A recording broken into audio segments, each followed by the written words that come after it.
துணை முதலமைச்சர் உதயநிதி ஸ்டாலின் திருப்பத்தூர் மாவட்டம் ஆம்பூரில் திமுக வேட்பாளர் வில்வநாதனை ஆதரித்து வாக்கு சேகரித்து வருகிறார். அதனை பார்க்கலாம். இந்த ஆம்பூர் தொகுதியில் பார்த்தீங்கன்னா நிறைய சிறுபான்மை மக்கள் நிறைஞ்ச பகுதி. உங்களுக்கு தெரியும், சொல்ல வேண்டிய அவசியம் இல்லை. நம்முடைய திராவிட முன்னேற்ற கழகம் தான் என்னைக்குமே சிறுபான்மை மக்களுக்கு பாதுகாப்பாக காவலாக இருக்கக்கூடிய இயக்கம் திராவிட முன்னேற்ற கழகம். அதிமுகவும் பாஜகவும் இன்னைக்கு சிறுபான்மை மக்களுக்கு பல்வேறு துரோகங்களை செஞ்சுட்டு வராங்க.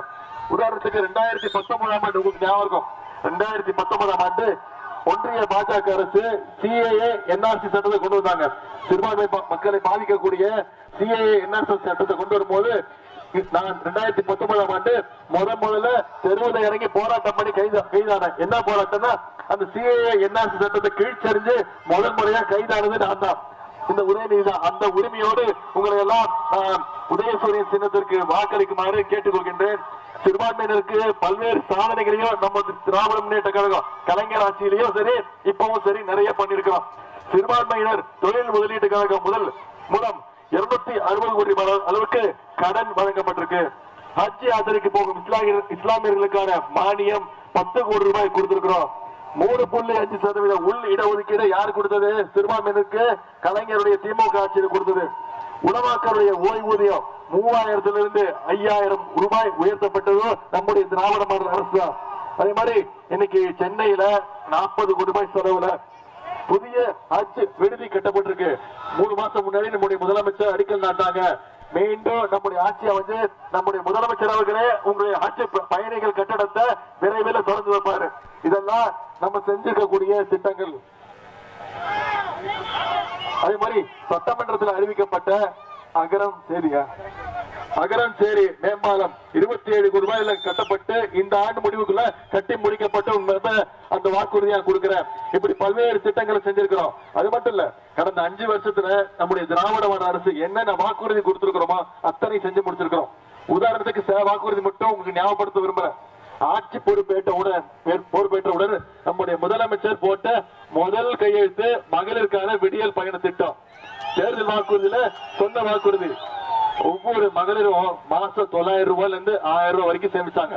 அது மட்டும் இல்ல, குழந்தைங்க பள்ளிக்கூடத்துக்கு வரணும்னு 1ஆம் வகுப்புல இருந்து 5ஆம் வகுப்பு வரைக்கும் முதலமைச்சர் காலை உணவு திட்டம். காலை ஸ்கூலுக்கு வந்தாங்கன்னா முதல்ல தரமான காலை உணவு, அதன் பிறகு தரமான கல்வியை கொடுத்தது திராவிட மாடல் அரசு. அது மட்டும் இல்ல, பள்ளிக்கூடம் வந்தா பத்தாது, கல்லூரிக்கு போகணும், காலேஜ் படிக்கணும்னு அரசு பள்ளியில படிச்சு உயர்கல்வி படிக்க போனா ஒவ்வொரு மாணவனுக்கும் மாணவிக்கும் கல்வி ஊக்கத்தொகையாக 1000 ரூபாய் நம்முடைய முதலமைச்சர்கள் கொடுத்தாங்க.